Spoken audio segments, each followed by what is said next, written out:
Greetings to you all in the precious name of the Lord and Savior Jesus Christ. ಯೇಸು ಕ್ರಿಸ್ತನ ಸುಮಧುರ ನಾಮದಲ್ಲಿ ನಿಮ್ಮೆಲ್ಲರನ್ನು ವಂದಿಸುತ್ತೇವೆ. It's a great joy that God has given to share His word to all of you. ಈ ಒಂದು ದಿನ ನಮಗೆ ದೇವರು ಕೊಟ್ಟಂತ ಅವಕಾಶಕ್ಕಾಗಿ ನಾನು ತುಂಬಾ ಸಂತೋಷ ಪಡುತ್ತೇನೆ. So God says that He is our comforter.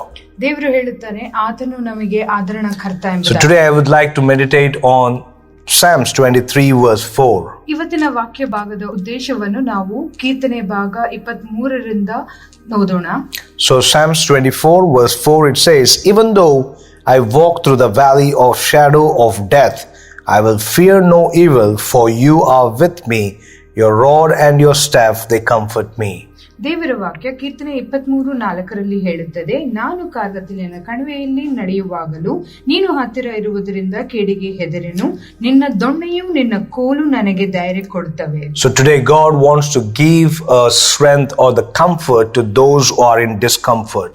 ಇವತ್ತು ದೇವರು ಯಾರಿಗೆ ಒಂದು ಅಸ್ವಸ್ಥತೆ ಇದೆಯೋ ಅವರಿಗೆಲ್ಲವೂ ಒಂದು ಬಲ ಮತ್ತೆ ಧೈರ್ಯ ಕೊಡುವಾತನಾಗಿರುತ್ತಾನೆ. Because the word of God is always amen and amen.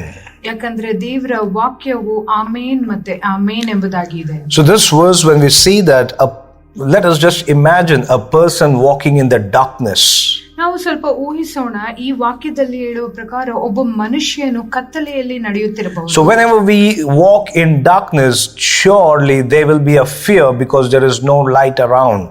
ಖಂಡಿತವಾಗಿಯೂ ನಾವು ಕತ್ತಲೆಯಲ್ಲಿ ನಡೆಯಬೇಕಾದ್ರೆ ನಮಗೆ ತುಂಬಾ ಭಯ ಆಗುತ್ತದೆ, ಯಾಕಂದ್ರೆ ಯಾರು ನಮ್ಮ ಜೊತೆಯಲ್ಲಿ ಇರಲ್ಲ ಎಂಬುದಾಗಿ. So all of you or many of us will have this experience of walking in the darkness. ಅನೇಕರಿಗೆ ಈ ಕತ್ತಲೆಯಲ್ಲಿ ನಡೆಯುವ ಒಂದು ಅನುಭವವಾಗಿರುತ್ತದೆ. So the darkness is in such a way that even though everything is there, our naked eyes cannot see anything when it is dark. ಕತ್ತಲೆ ಹೇಗಿರುತ್ತೆ ಎಂಬುದಾಗಿ ನೋಡಿದ್ರೆ ನಾವು ನಮ್ಮ ಒಂದು ಶಾರೀರಿಕ ಕಣ್ಣುಗಳಲ್ಲಿ ನೋಡಬೇಕಾದ್ರೆ ಏನೂ ಕಾಣಿಸುವುದಿಲ್ಲ. So suppose, just imagine you are entered a house, a place or a house where you are not familiar, or the first time you are going to a house. ನೀವು ಊಹಿಸಿಕೊಳ್ಳಿ, ಮೊದಲನೇ ಬಾರಿಯಾಗಿ ಯಾರ್ದಾದ್ರೂ ಮನೆಗೆ ಹೋಗುವುದಾದ್ರೆ and it is pitch dark. ಅಲ್ಲಿ ಕಾರ್ಗತ್ತಲೆ ಇರುವಂತದ್ದಾಗಿರುತ್ತೆ. So even though in that house they have chair or table and everything, but you don't know where to sit and what to do. ಅಲ್ಲಿ ಆ ಮನೆಯಲ್ಲಿ ಒಂದು chair table ಇರುವುದಾದ್ರೂ ನಿಮಗೆ ಎಲ್ಲಿ ಕೂತ್ಕೊಳ್ಬೇಕು, ಎಲ್ಲಿ ಏನ್ ಮಾಡಬೇಕು ಎಂಬುದಾಗಿ ಗೊತ್ತಾಗುವುದಿಲ್ಲ. So because the darkness has made everything hidden to their naked eyes. ಯಾಕಂದ್ರೆ ಆ ಕತ್ತಲು ಎಲ್ಲವನ್ನು ಅವರ ಕಣ್ಣುಗಳಿಂದ ಮರೆಮಾಚುವಂತದ್ದಾಗಿದೆ. God has given everything. Sometimes darkness from evil has hidden everything from our life. ಅನೇಕ ಬಾರಿ ದೇವರು ನಮಗೆ ಎಲ್ಲವನ್ನು ಕೊಟ್ಟಿರುತ್ತಾನೆ, ಆದ್ರೆ ಸೈತಾನನು ಆ ಕಾರ್ಗತ್ತಲಿನಿಂದ ನಮ್ಮ ಕಣ್ಣುಗಳಿಂದ ಎಲ್ಲವನ್ನು ಮರೆಮಾಚುತ್ತಾನೆ. So in case if you are going through a situation where you are not able to see your future in a bright way, ನೀವು ಒಂದು ಸಮಸ್ಯೆನಲ್ಲಿ ಹಾದು ಹೋಗುತ್ತಿರಬಹುದು, ನಿಮ್ಮ ಭವಿಷ್ಯತ್ತನ್ನು ಆ ಒಂದು ಬೆಳಕಿನಲ್ಲಿ ನೋಡ್ಲಿಕ್ಕೆ ಆಗದೆ ಇರಬಹುದು. some kind of fear and anxiety about your life, about your family, about your children, about your future. ಏನೋ ಒಂದು ವಿಧವಾದಂತ ಒಂದು ಕಳವಳ ನಿಮ್ಮ ಜೀವಿತದ ಬಗ್ಗೆ ಆಗ್ಲಿ, ನಿಮ್ಮ ಆರೋಗ್ಯದ ಬಗ್ಗೆ ಆಗ್ಲಿ, ನಿಮ್ಮ ಮಕ್ಕಳ ಬಗ್ಗೆ ಆಗ್ಲಿ, ನಿಮ್ಮ ಹಣಕಾಸಿನ ವಿಷಯದಾಗ್ಲಿ, ನಿಮ್ಮ ಮುಂದಿನ ಜೀವಿತಕ್ಕಾಗ್ಲಿ ಇರಬಹುದು. So the word of God is promising, I will be with you. ದೇವರ ವಾಕ್ಯವು ನಿಮ್ದು ವಾಗ್ದಾನ ಮಾಡುತ್ತದೆ, ನಾನು ನಿಮ್ಮ ಸಂಗಡ ಇರುತ್ತೇನೆ ಎಂಬುದಾಗಿ. So today God wants to say, no matter what you are going through, I am with you. ಇವತ್ತು ದೇವರು ಹೇಳಲಿಕ್ಕೆ ಇಷ್ಟಪಡುತ್ತಿದ್ದಾನೆ, ನೀನು ಯಾವುದೇ ಪರಿಸ್ಥಿತಿಯಲ್ಲಿ ಇರಬಹುದು, ನಾನು ನಿನ್ನೊಟ್ಟಿಗೆ ಇರುತ್ತೇನೆ. Many times many of the people are going through heavy burden in their life. ಅನೇಕ ಬಾರಿ ಅನೇಕ ಜನರು ಒಂದು ಭಾರವಾದ ಒಂದು ಪರಿಸ್ಥಿತಿಯಲ್ಲಿ ಅವರ ಜೀವನದಲ್ಲಿ ಹಾದು ಹೋಗುತ್ತಿರುತ್ತಾರೆ. We see in the same verse, even though I walk through the valley of shadows of death. ಇದೇ ವಚನದಲ್ಲಿ ನಾವು ನೋಡುತ್ತೇವೆ, ನಾನು ಕಾರ್ಗತ್ತಲಿನ ಕಣಿವೆಯಲ್ಲಿ ನಡೆಯುವಾಗಲೂ. The valley is something like in between the mountains. ಆ ಕಣಿವೆ ಎಂಬುದಾಗಿ ನೋಡಿದ್ರೆ ಎರಡು ಬೆಟ್ಟಗಳ ಮಧ್ಯೆ ಇರುವ ಒಂದು ಸಂಧಿಯಾದ where there is no proper road. ಎಲ್ಲಿ ಒಂದು ಸರಿಯಾದಂತ ಮಾರ್ಗವಿಲ್ಲದೆ ಇರುವ ಒಂದು ಸ್ಥಳ. It's not a place where two or more people can go as a jolly walk. ಇಬ್ಬರು ಮೂವರು ವ್ಯಕ್ತಿ ಆರಾಮಾಗಿ ನಡ್ಕೊಂಡು ಹೋಗುವಂತ ಸ್ಥಳವಲ್ಲ. It's a very difficult place where you have to squeeze in and you have to move ahead. ahead. ಅದು ಕಠಿಣವಾದಂತ ಸ್ಥಳ, ಅಲ್ಲಿ ನೀವು ನುಗ್ಗಿಕೊಂಡು ಹೋಗಬೇಕಾಗಿದೆ. So where you will have thorns and bushes and stones and it will hit and there is no way where you can find. ಆ ದಾರಿಯಲ್ಲಿ ಕಳ್ಳು ಮುಳ್ಳು ತುಂಬಿದಂತಾಗಿದೆ, ನಿಮಗೆ ದಾರಿ ಸರಿಯಾಗಿ ಕಾಣಿಸದೇ ಇರುವಂತದ್ದಾಗಿದೆ. Today are you in that situation where you're finding hard to make a way in your life? ನೀವು ಇವತ್ತು ಆ ಪರಿಸ್ಥಿತಿಯಲ್ಲಿದ್ದೀರಾ? ನಿಮ್ಮ ಜೀವಿತದಲ್ಲಿ ಆ ಸ್ಥಳವನ್ನು ನಿಮಗೆ ಮುಟ್ಟಲಿಕ್ಕೆ ಅಥವಾ ಆ ಸ್ಥಳದಲ್ಲಿ ನಡ್ಕೊಂಡು ಹೋಗ್ಲಿಕ್ಕೆ ಆಗುವಂತ. Maybe your marriage life is going through a valley. ನಿಮ್ಮ ವೈವಾಹಿಕ ಜೀವನ ಅದೊಂದು ಕಾರ್ಗತ್ತಿಲಿನಲ್ಲಿ ಹೋಗುತ್ತಿರಬಹುದು. Maybe your business is going through a valley. ನಿಮ್ಮ ಒಂದು ಬಿಸ್ನೆಸ್ ಒಂದು ಕಾರ್ಗತ್ತಿಲಿನಲ್ಲಿ ಹೋಗುತ್ತಿರಬಹುದು. Maybe your children's lifestyle is going through a valley. ನಿಮ್ಮ ಮಕ್ಕಳ ಒಂದು ಅಭ್ಯಾಸಗಳು ಅಥವಾ ನಿಮ್ಮ ಮಕ್ಕಳ ನಡವಳಿಕೆಗಳು ಒಂದು ಕಣಿವೆಯಲ್ಲಿ ಹೋಗುತ್ತಿರಬಹುದು. Maybe your health and your wealth and your strength is facing challenges like you are struggling in this valley. ನಿಮ್ಮ ಹಣಕಾಸಿನ ವಿಷಯ ಅಥವಾ ನಿಮ್ಮ ಆರೋಗ್ಯದ ವಿಷಯ ಸಹ ಈ ಕಣಿವೆಯಲ್ಲಿ ಹಾದು ಹೋಗುತ್ತಿರಬಹುದು. So no matter whether you are in darkness or in the wilderness, ನೀವು ಕಾರ್ಗತ್ತಿಲಿನ ಕಣಿವೆಯಲ್ಲಿ ಇರಬಹುದು, ಅಡವಿಯಲ್ಲಿರಬಹುದು. So the word of God is promising. ದೇವರ ವಾಕ್ಯ ವಾಗ್ದಾನ ಮಾಡುತ್ತದೆ. So the experience of David is speaking in this word. ದಾವೀದನ ಒಂದು ಅನುಭವ ಈ ವಾಕ್ಯದಲ್ಲಿ ಮಾತನಾಡುತ್ತಾರೆ. I will fear no evil. ನಾನು ಯಾವ ಕೇಡಿಗೂ ಹೆದರುವುದಿಲ್ಲ ಎಂಬುದಾಗಿ. Hallelujah. Hallelujah. Because anyone in this condition, ಯಾಕಂದ್ರೆ ಯಾರೇ ಒಬ್ಬರು ಈ ಪರಿಸ್ಥಿತಿಯಲ್ಲಿ ಇರಬಹುದು, the fear will surely entangle their hearts. ಭಯವೆಂಬುದು ಅವರ ಹೃದಯಗಳನ್ನು ಕಟ್ಟು ಹಾಕಬಹುದು. But for a child of God, ಆದರೆ ದೇವರ ಮಗುವಿಗೂ, when we believe in the midst of the struggles that God is with us, ಈ ಕಠಿಣ ಪರಿಸ್ಥಿತಿಯ ಮಧ್ಯದಲ್ಲೂ ನಾವು ದೇವರನ್ನು ಯಾಚಿಸುವುದಾದ್ರೆ ಆತನು ನಮ್ಮೊಟ್ಟಿಗಿರುವಾಗ, there is a special grace and comfort of God will come upon us. ಆಗ ಒಂದು ದೇವರ ಕೃಪೆ ಮತ್ತೆ ಒಂದು ಸಮಾಧಾನ ನಮ್ಮ ಮೇಲೆ ಬರುವಂತದ್ದು. My dear brother, my dear sister, ನನ್ನ ಪ್ರೀತಿಯ ಸಹೋದರ ಸಹೋದರಿ, today your condition maybe is like darkness and wilderness. ಇವತ್ತು ನಿಮ್ಮ ಪರಿಸ್ಥಿತಿ ಒಂದು ಕಣಿವೆಯಲ್ಲಿ ಇರಬಹುದು ಮತ್ತೆ ಅರಣ್ಯದಲ್ಲಿ ಇರಬಹುದು. You're finding no way to move ahead. ನಿಮಗೆ ಯಾವುದೇ ದಾರಿ ಕಾಣದೇ ಇರಬಹುದು. Maybe you are having questions after questions. ನಿಮಗೆ ಅನೇಕ ಪ್ರಶ್ನೆಗಳು ಕಾಡುತ್ತಿರಬಹುದು. Maybe the challenges after challenges. ನಿಮಗೆ ಅನೇಕ ಒಂದು ಕಷ್ಟಗಳು ಕಾಡುತ್ತಿರಬಹುದು. Maybe you have tried to get a solution from a people or with your friends or relatives. ಅನೇಕ ಬಾರಿ ನೀವು ಅನೇಕರ ಜನರೊಟ್ಟಿಗೆ ಇದಕ್ಕೆ ಏನು ಉತ್ತರ ಎಂಬುದಾಗಿ ನೀವು ಯಾಚಿಸಿರಬಹುದು. Maybe you have failed and the people who wanted to support also might have failed. ನೀವು ಇದರ ಬಗ್ಗೆ ಸೋತು ಹೋಗಿರಬಹುದು ಮತ್ತೆ ನಿಮ್ಮನ್ನು ಸಪೋರ್ಟ್ ಮಾಡುವವರು ಈ ವಿಷಯದಲ್ಲಿ ಸೋತು ಹೋಗಿರಬಹುದು. But the God of David is still alive. ಆದರೆ ದಾವೀದನ ದೇವರು ಇನ್ನೂ ಜೀವಂತವಾಗಿದ್ದಾನೆ. Our God is a living God. ನಮ್ಮ ದೇವರು ಜೀವಿಸುವ ದೇವರು. He is alive forevermore. ಆತನು ಎಂದೆಂದಿಗೂ ಜೀವಿಸುವ. So he wants to promise you this moment. ಆತನು ಈ ಕ್ಷಣದಲ್ಲಿ ನಿಮಗೆ ವಾಗ್ದಾನ that I will be with you. ನಾನು ನಿಮ್ಮೊಟ್ಟಿಗೆ ಇರುತ್ತೇನೆ ಎಂಬುದಾಗಿ. Maybe in the darkness nobody is there. ಆ ಕತ್ತಲೆಯಲ್ಲಿ ಯಾರು ಇರದೇ In the valley that you are traveling and you are moving ahead, nobody is there. ಆ ಕಣಿವೆಯಲ್ಲಿ ನೀವು ಹೋಗುವಾಗ ಯಾರು ಇರದೇ ಇರಬಹುದು. But the word of God is saying that I will be with you. ಆದರೆ ದೇವರ ವಾಕ್ಯವು ಹೇಳುತ್ತದೆ ನಾನು ನಿನ್ನ ಸಂಗಡ ಇರುತ್ತೇನೆ ಎಂಬುದಾಗಿ. Last month as we were celebrating our son's birthday, ಕಳೆದ ತಿಂಗಳು ನಮ್ಮ ಮಗನ ಒಂದು ಬರ್ತ್ಡೇ ನಾವು ಸೆಲೆಬ್ರೇಟ್ ಮಾಡಬೇಕು. So I just felt in my spirit that we need to give a ration to a family. ನನ್ನ ಮನಸ್ಸಿನಲ್ಲಿ ಅನ್ನಿಸಿತು ಒಂದು ರೇಷನ್ ಒಂದು ಕುಟುಂಬಕ್ಕೆ ಕೊಡೋಣ ಎಂಬುದಾಗಿ. Because we don't want to celebrate in a lavish way because we are God's children. ಅದೊಂದು ವೆಚ್ಚವಾಗಿ ಅದನ್ನು ಸ್ಪೆಂಡ್ ಮಾಡ್ಲಿಕ್ಕೆ ನಮ್ಗೆ ಇಷ್ಟ ಇಲ್ಲ, ಯಾಕಂದ್ರೆ ನಾವು ದೇವರ ಮಕ್ಕಳು. Because whatever we do, it should be glorifying God. ನಾವು ಏನು ಮಾಡಿದ್ರು ಅದು ದೇವರಿಗೆ ಮಹಿಮೆಯಾಗಿರಬೇಕು. So just as we felt, God showed a family. ನಮಗೆ ಹಾಗೆ ಅನಿಸಿದಾಗ ದೇವರು ಒಂದು ಕುಟುಂಬವನ್ನು ತೋರಿಸಿದ. On his birthday that evening, we all as a family went to that particular family with ration. ಅವನ ಹುಟ್ಟಿದ ಹಬ್ಬ ದಿನ ಸಂಜೆ ನಾವೆಲ್ಲರೂ ಕುಟುಂಬವಾಗಿ ಆ ರೇಷನ್ ಕೊಡ್ಲಿಕ್ಕೆ ಆ ಕುಟುಂಬಕ್ಕೆ. And when we gave that ration, ಆ ರೇಷನ್ ಅನ್ನು ನಾವು ಅವರ ಕೈಯಲ್ಲಿ ಕೊಟ್ಟಾಗ, so we could see the tears in their eyes. ಆಕೆಯ ಆ ಸಿಸ್ಟರ್ ಕಣ್ಗಳಲ್ಲಿ ಕಣ್ಣೀರನ್ನು ಕಂಡೆವು. And she gave a testimony. ಆಕೆ ಒಂದು ಸಾಕ್ಷಿ ಹೇಳಿದರು. So they had no rice to cook that night. ಅವತ್ತಿನ ರಾತ್ರಿಗೆ ಅವರಿಗೆ ಯಾವುದೇ ವಿಧವಾದಂತಹ ಧಾನ್ಯ ಅಥವಾ ಅಕ್ಕಿ ಇರಲಿಲ್ಲ. The same afternoon she was crying and praying to God.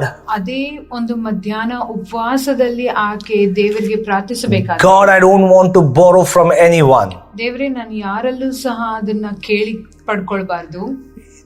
I don't know what to do. ನನಗೆ ಗೊತ್ತಿಲ್ಲ ನಾನು ಏನ್ ಮಾಡ್ಬೇಕು ಎಂಬುದು. This evening we don't have anything to cook. ಇವತ್ತು ಸಂಜೆ ಅಡಿಗೆ ಮಾಡ್ಲಿಕ್ಕೆ ನಮ್ಮ ಹತ್ರ ಏನೂ ಇಲ್ಲ ಎಂಬುದಾಗಿ. So and she told that just 5 minutes before we went to a shop and brought 2 kgs of rice without paying. ಆಕೆ ಹೇಳಿದ್ರು, ಈಗ ಒಂದು 5 ನಿಮಿಷಕ್ಕೆ ಮುಂಚೆ ನಾವು ಅಂಗಡಿಗೆ ಹೋಗಿ ಅಲ್ಲಿ ಲೆಕ್ಕ ಬರ್ಸಿ ನಾವು 2 kg ಅಕ್ಕಿ ತಂದೆವು ಎಂಬುದಾಗಿ. And she also said that how faithful our God is. ಆಗ ಆಕೆ ಹೇಳಿದರು, ನಮ್ಮ ದೇವರು ಎಷ್ಟು ನೀತಿವಂತ ದೇವರು ಎಂಬುದಾಗಿ. So who heard my prayers that I prayed this afternoon? ಆತನು ನನ್ನ ಮೊರೆಯನ್ನು ಕೇಳಿ ಮಧ್ಯಾಹ್ನ ಇದನ್ನು ಒದಗಿಸಿದನು ಎಂಬುದಾಗಿ. Because she did not ask us for help. ಯಾಕಂದ್ರೆ ಆಕೆ ನಮ್ಮಲ್ಲಿ ಸಹಾಯ ಬೇಡಲಿಲ್ಲ. But God just inspired us to do something for that family. ಆದ್ರೆ ದೇವರು ನಮ್ಮೊಟ್ಟಿಗೆ ಮಾತನಾಡಿ ಆ ಕುಟುಂಬಕ್ಕೆ ಏನಾದ್ರೂ ಮಾಡಬೇಕು ಎಂಬುದಾಗಿ ತೋರಿಸಿದ್ರು. Both husband and wife were in tears. ಆ ಮನೆಯ ಯಜಮಾನನು ಮತ್ತೆ ಆತನ ಹೆಂಡತಿ ಇಬ್ಬರು ಕಣ್ಣೀರಲ್ಲಿ ಇದ್ದರು. And they were just thanking and praising God for how God blessed them in this moment of difficulties. ಆ ಕಣ್ಣೀರು ಸ್ತುತಿ ಮತ್ತೆ ಆರಾಧನೆಯಿಂದ ಕೂಡಿದಂತ ಕಣ್ಣೀರಾಗಿತ್ತು. ಯಾಕಂದ್ರೆ ದೇವರು ಅವರಿಗೆ ಬೇಕಾದನ್ನು ಒದಗಿಸಿದನು ಎಂಬುದಾಗಿ. We also thank God because the way He guided us. ನಾವು ದೇವರಿಗೆ ಸ್ತೋತ್ರ ಸಲ್ಲಿಸುತ್ತೇವೆ, ಯಾಕಂದ್ರೆ ನಮ್ಮನ್ನು ಆ ಜಾಗಕ್ಕೆ ಕರೆದುಕೊಂಡು ಹೋದರು ಎಂಬುದಾಗಿ. So maybe you are also going through a very difficult condition. ನೀವು ಒಂದು ಕಷ್ಟಕರವಾದಂತಹ ಒಂದು ಪರಿಸ್ಥಿತಿಯಲ್ಲಿ ಹಾದು ಹೋಗುತ್ತೀರಾ. And you are not telling this to the people. ನೀವು ಜನರಿಗೆ ಹೇಳದಿರಬಹುದು. But I would encourage you, call and ask the Lord. ಆದ್ರೆ ನಾನು ನಿಮ್ಮನ್ನು ಪ್ರೋತ್ಸಾಹಿಸುತ್ತೇನೆ, ದೇವರನ್ನು ಕರೆದು ಆತನನ್ನು ಕೇಳಿರಿ ಎಂಬುದಾಗಿ. Pour out your burdens before Him. ನಿಮ್ಮ ಒಂದು ಕಷ್ಟ ಏನಿದೆ ಅದು ಆತನ ಮುಂದೆ ಹಾಕಿ ಎಂಬುದಾಗಿ. Because the word of God says, ಯಾಕಂದ್ರೆ ದೇವರ ವಾಕ್ಯವು ಹೇಳುತ್ತದೆ, cast all your burdens unto me. ನಿಮ್ಮ ಎಲ್ಲಾ ಭಾರವನ್ನು ನನ್ನ ಮೇಲೆ ಹಾಕಿ, and I will take care of you. ನಾನು ನಿಮ್ಮನ್ನು ಕಾಯುತ್ತೇನೆ ಎಂಬುದಾಗಿ. So when we knock the doors of people, it might not open. ನಾವು ಜನರ ಬಾಗಿಲನ್ನು ತಟ್ಟಬೇಕಾದ್ರೆ ಅದು ತೆರೆಯುವುದಿಲ್ಲ. But when we knock the doors of heaven in prayers, He will open the doors for us. ಆದರೆ ಪ್ರಾರ್ಥನೆಯಲ್ಲಿ ಪರಲೋಕದ ಬಾಗಿಲನ್ನು ನಾವು ತಟ್ಟಿದರೆ ಆತನು ನಮಗೋಸ್ಕರವಾಗಿ ಅದನ್ನು ತೆರೆಯುವ ಆತನಾಗಿರುತ್ತಾನೆ. So He is the God who is assuring us that He is with us. ಆತನು ನಮಗೆ ಒಂದು ಸಮಾಧಾನ ಕೊಡುತ್ತಿದ್ದಾನೆ, ನಿಮ್ಮೊಟ್ಟಿಗೆ ನಾನು ಇದ್ದೇನೆ ಎಂಬುದಾಗಿ. So our God is a mighty God. ನಮ್ಮ ದೇವರು ಒಂದು ಪರಾಕ್ರಮಿಯಾದ ದೇವರು. No matter what kind of darkness you are facing, ನೀವು ಯಾವುದೇ ಒಂದು ಕತ್ತಲೆಯಲ್ಲಿ ಇರಬಹುದು. Even when we are in dark place, ನಾವು ಕತ್ತಲೆಯ ಸ್ಥಳದಲ್ಲಿದ್ದರೂ nobody else also can see that. ಯಾರೂ ಸಹ ಅದನ್ನು ನೋಡ್ಲಿಕ್ಕೆ ಸಾಧ್ಯವಿಲ್ಲ. So because we are also hidden in that darkness. ಯಾಕಂದ್ರೆ ನಾವು ಸಹ ಆ ಕತ್ತಲೆಯಲ್ಲಿ ಅಡಗಿಕೊಂಡಿದ್ದೇವೆ. But the eyes of God is very powerful. ಆದ್ರೆ ದೇವರ ಕಣ್ಣುಗಳು ಅದು ಶಕ್ತಿಯುತ ಕಣ್ಣುಗಳಾಗಿವೆ. Today, no matter how much deep you are, ಇವತ್ತು ಯಾವುದೇ ಒಂದು ತಗ್ಗಿನಲ್ಲಿ ನೀವಿರಬಹುದು. no matter what a valley that you are going through, ನೀವು ಯಾವುದೇ ಕರವಾದ ಕಣಿವೆಯಲ್ಲಿ ಹಾದು ಹೋಗುತ್ತೀರಿ. no matter you might be lost in your own ways and you are not been found to anyone. ನೀವು ನಿಮ್ಮದೇ ಆದಂತ ಒಂದು ಪರಿಸ್ಥಿತಿಯಲ್ಲಿ ಕಳೆದು ಹೋಗಿರಬಹುದು, ಯಾರಿಗೂ ಕಾಣಿಸುತ್ತಿರ. Maybe you are watching this with tears. ನೀವು ಈ ಸಂದೇಶವನ್ನು ಕಣ್ಣೀರಿನಿಂದ ನೋಡುತ್ತೀರಿ. I believe there is someone who is truly going through a very bad situation in your life. ನಾನು ಅನ್ಸುತ್ತೇನೆ ಯಾರೋ ಒಬ್ಬರು ನಿಮ್ಮ ಜೀವಿತದಲ್ಲಿ ತುಂಬಾ ಕಠಿಣಕರವಾದ ಒಂದು ಪರಿಸ್ಥಿತಿಯಲ್ಲಿ ಹಾದು ಹೋಗುತ್ತೀರಿ. Maybe you are asking a question. ನೀವು ಒಂದು ಪ್ರಶ್ನೆ ಕೇಳುತ್ತಿರಬಹುದು. Nobody is watching me. ಯಾರು ನನ್ನನ್ನು ನೋಡುತ್ತಿಲ್ಲ. Nobody is helping me. ಯಾರು ನನಗೆ ಸಹಾಯ. Nobody is caring for me. ಯಾರು ನನ್ನನ್ನು ನೋಡುವಂತವರಿಲ್ಲ ಎಂಬುದಾಗಿ. Nobody is caring or able to help me out. ಯಾರು ನನ್ನನ್ನು ಕನಿಕರಿಸಿ ನನಗೆ ಸಹಾಯ ಮಾಡುವರಿಲ್ಲ ಎಂಬುದಾಗಿ. But this moment God wants to tell you. ಆದರೆ ಈ ಕ್ಷಣ ದೇವರು ನಿಮಗೆ ಹೇಳಲಿಕ್ಕೆ ಇಷ್ಟಪಡುತ್ತಿದ್ದಾರೆ. You are been watched by the eyes of God. ನೀವು ದೇವರ ಕಣ್ಗಳಲ್ಲಿ ನೋಡಲ್ಪಡುವರಾಗಿದ್ದೀರಿ. Today my God is watching over you. ಇವತ್ತು ನಮ್ಮ ದೇವರು ನಿಮ್ಮನ್ನು ನೋಡುತ್ತಿದ್ದಾರೆ. So whatever the valley or the darkness that you are in, ಯಾವುದೇ ವಿಧವಾದಂತ ಕಣಿವೆಯಲ್ಲಿ ಕಾರ್ಗತ್ತಲಲ್ಲಿ ನೀವಿರಬಹುದು. we cannot be hidden from God. ನಾವು ಎಲ್ಲೂ ಸಹ ದೇವರಿಂದ ಮರೆಮಾಚುವುದಿಲ್ಲ. Because he is a mighty God. ಯಾಕಂದ್ರೆ ಆತನು ಪರಾಕ್ರಮಿಯಾದ ದೇವರು. When we call upon him, ನಾವು ಆತನನ್ನು ಕರೆಯಬೇಕಾದ್ರೆ he will hear us. ಆತನು ನಮ್ಮ ಮೊರೆಯನ್ನು ಕೇಳುವ ಆತನಾಗಿರುತ್ತಾನೆ. And that call itself, when we call, he will understand the depth of that call and he will answer us. ನಾವು ಆತನನ್ನು ಕೂಗಿಕೊಳ್ಳಬೇಕಾದ್ರೆ ಆ ಕೂಗಿನಲ್ಲಿರುವ ಒಂದು ಆಳ ಆತನಿಗೆ ಕೇಳಿಸಿಕೊಂಡು ಆತನು ನಮಗೆ ಸದುತ್ತರವನ್ನು ದಯಪಾಲಿಸುವ ಆತನಾಗಿದ್ದಾನೆ. Hallelujah. Hallelujah. I would encourage you. ನಾನು ನಿಮಗೆ ಪ್ರೋತ್ಸಾಹಿಸುತ್ತೇನೆ. Pray to God. ಪ್ರಾರ್ಥಿಸಿರಿ ದೇವರೇ. He is a prayer answering God. ಆತನು ಪ್ರಾರ್ಥನೆಗೆ ಉತ್ತರ ಕೊಡುವ ದೇವರಾಗಿದ್ದಾನೆ. He is a comforter. ಆತನು ನಿಮಗೆ ಸಮಾಧಾನ ಪ್ರಭುವಾಗಿದ್ದಾನೆ. He is the provider. ಆತನು ನಿಮಗೆ ಒದಗಿಸುವ ಆತನಾಗಿರುತ್ತಾನೆ. He is the way maker. ಆತನು ನಿಮಗೆ ದಾರಿ ಮಾಡುವ ಆತನಾಗಿರುತ್ತಾರೆ. Whatever the valley it might be, ಯಾವುದೇ ವಿಧವಾದಂತ ಕಣಿವೆ ಆಗಿರಬಹುದು, he knows how to make a way. ಆತನಿಗೆ ಅದರಲ್ಲಿ ದಾರಿ ಮಾಡಲಿಕ್ಕೆ ಸಾಧ್ಯ ಇದೆ. So last week our children were in VBS. ಕಳೆದ ವಾರ ನಮ್ಮ ಮಕ್ಕಳು ರಜಾಕಾಲ ಸತ್ಯವೇದ ಪಾಠಶಾಲೆಯಲ್ಲಿದ್ದರು. So there were a lot of children in that place. ಅದರಲ್ಲಿ ಅನೇಕ ಮಂದಿ ಮಕ್ಕಳಿದ್ದರು. And we were watching them. ನಾವು ಅವರನ್ನು ನೋಡಬೇಕಾದ್ರೆ, so almost we were searching for our children. ನಾವು ನಮ್ಮ ಇಬ್ಬರು ಮಕ್ಕಳನ್ನು ನಾವು ಹುಡುಕುತ್ತಿದ್ದೆವು. Because there were thousands of children who gathered in that place. ಯಾಕಂದ್ರೆ ಅಲ್ಲಿ ಸಾವಿರಾರು ಮಂದಿ ಮಕ್ಕಳು ಅಲ್ಲಿದ್ರು. So I just got a doubt. I just got a question in my heart. ನನ್ನ ಮನಸ್ಸಿನಲ್ಲಿ ಒಂದು ಪ್ರಶ್ನೆ ಉಂಟಾಯಿತು. So because we were sitting in a balcony and we were watching all these children. ನಾವು ಬಾಲ್ಕನಿಯಿಂದ ಈ ಮಕ್ಕಳನ್ನು ನೋಡಬೇಕಾದ್ರೆ, and we took almost few minutes to see our children where they are. ಸ್ವಲ್ಪ ನಿಮಿಷಗಳು ಹಿಡಿಯಿತು ನಮಗೆ ನಮ್ಮ ಮಕ್ಕಳು ಎಲ್ಲಿದ್ದಾರೆ ಎಂಬುದಾಗಿ ಗುರುತಿಸಲಿಕ್ಕೆ. And I was just thinking, ನಾನು ಯೋಚಿಸುತ್ತಿದ್ದೆ, how when God sees from heaven, ದೇವರು ಪರಲೋಕದಿಂದ ನೋಡಬೇಕಾದ್ರೆ, there are millions of people on this earth. ಇಲ್ಲಿ ಲಕ್ಷಗಟ್ಟಲೆ ಸಾವಿರಾರು ಗಟ್ಟಲೆ ಜನರಿದ್ದಾರೆ. And I was thinking, how can God identify us? ನಾನು ಅನ್ಕೊಂಡೆ ದೇವರಿಗೆ ನಾನು ಎಂಬುದಾಗಿ ಹೇಗೆ ಗುರುತಿಸುತ್ತಾರೆ ಎಂಬುದಾಗಿ. Because we are not able to identify our own children in the thousands of children. ಯಾಕಂದ್ರೆ ನಮ್ಮ ಮಕ್ಕಳನ್ನು ಅಲ್ಲಿ ಸಾವಿರಾರು ಮಂದಿ ಮಕ್ಕಳಲ್ಲಿ ಇದ್ದಾಗ ನಮಗೆ ಗುರುತಿಸ್ಲಿಕ್ಕೆ ಆಗ್ತಾ ಇಲ್ಲ. So what is impossible for man is possible for God. ಒಂದು ಮನುಷ್ಯನಿಂದ ಅಸಾಧ್ಯವಾಗುವಂತದ್ದು ದೇವರಿಂದ ಖಂಡಿತ ಸಾಧ್ಯ. Then I got a thought in my heart. ಆಗ ನನ್ನ ಮನಸ್ಸಿನಲ್ಲಿ ಒಂದು ಆಲೋಚನೆ ಉಂಟಾಯಿತು. So if my son or daughter call us, ನನ್ನ ಮಗನು ನನ್ನನ್ನು ಕರೆದಾಗ, that voice I can identify. ಆ ಒಂದು ಸ್ವರ ನಾನು ಕಂಡುಹಿಡಿಯಲಿಕ್ಕೆ ಸಾಧ್ಯ. Hallelujah. Hallelujah. No matter how many thousands of children are there, ಎಷ್ಟೇ ಸಾವಿರಾರು ಮಂದಿ ಮಕ್ಕಳಲ್ಲಿದ್ದರು, so when our children call us, ನಮ್ಮ ಮಕ್ಕಳು ನಮ್ಮನ್ನು ಕರೆದಾಗ, parents will surely know the call of their children. ತಂದೆ ತಾಯಂದಿರಿಗೆ ಆ ಮಕ್ಕಳ ಸ್ವರವನ್ನು ಗುರುತಿಸಲಿಕ್ಕೆ ಸಾಧ್ಯ. Hallelujah. Hallelujah. The same way, ಇದೇ ವಿಧಾನದಲ್ಲಿ when we call upon the name of Jesus Christ, ನಾವು ಯೇಸು ಕ್ರಿಸ್ತನ ನಾಮವನ್ನು ಕೂಗಿದಾಗ, no matter how many millions are there on this earth, ಎಷ್ಟೇ ಲಕ್ಷಗಟ್ಟಲೆ ಜನ ಈ ಭೂಮಿ ಮೇಲಿದ್ದರೂ ಸಹ, our God will hear our prayers. ನಮ್ಮ ದೇವರು ನಮ್ಮ ಪ್ರಾರ್ಥನೆಯನ್ನು ಕೇಳುವಾತನಾಗಿರುತ್ತಾನೆ. Many times when we go through the darkness and valley, ಅನೇಕ ಬಾರಿ ನಾವು ಕತ್ತಲೆಯಲ್ಲೂ ಕಣಿವೆಯಲ್ಲೂ ನಡೆಯಬೇಕಾದ್ರೆ, we will almost stop praying because the fear is filled us. ನಾವು ಖಂಡಿತವಾಗ್ಲೂ ಪ್ರಾರ್ಥಿಸುವುದು ಮರೆತು ಬಿಡುತ್ತೇವೆ, ಯಾಕಂದ್ರೆ ನಾವು ಭಯವೆಂಬುದು ನಮ್ಮನ್ನು ಮುಚ್ಚಿರುತ್ತದೆ. But today I would like to encourage. ಆದ್ರೆ ಇವತ್ತು ನಾನು ನಿಮಗೆ ಒಂದು ಪ್ರೋತ್ಸಾಹಿಸುತ್ತೇನೆ. No matter what, ಯಾವುದೇ ಸ್ಥಿತಿಯಾಗಿರಲಿ, just call him. ಆತನನ್ನು ಮಾತ್ರ ಕೂಗಿಕೊಳ್ಳಿ. Because the word of God is promising for you are with me. ಯಾಕಂದ್ರೆ ದೇವರ ವಾಕ್ಯ ವಾಗ್ದಾನ ಮಾಡುವಂತದ್ದಾಗಿರುತ್ತೆ, ನೀನು ನನ್ನ ಸಂಗಡ ಇರುತ್ತಿ ಎಂಬುದಾಗಿ. Hallelujah. Hallelujah. So God is with us. ದೇವರು ನಮ್ಮೊಟ್ಟಿಗಿರುತ್ತಾನೆ. My dear brother, my dear sister, ನನ್ನ ಪ್ರೀತಿಯ ಸಹೋದರ ಸಹೋದರಿ, God is with you. ದೇವರು ನಿಮ್ಮೊಟ್ಟಿಗಿರುತ್ತಾರೆ. God is right next to you. ದೇವರು ನಿಮ್ಮ ಪಕ್ಕದಲ್ಲೇ ಇರುತ್ತಾರೆ. And He loves you. ಆತ ನಿಮ್ಮನ್ನು ಪ್ರೀತಿಸುವ, He wants to deliver you. ನಿಮ್ಮನ್ನು ಬಿಡಿಸುವಾತನಾಗಿರುತ್ತಾನೆ. Because in the same verse we say that thy rod and thy staff.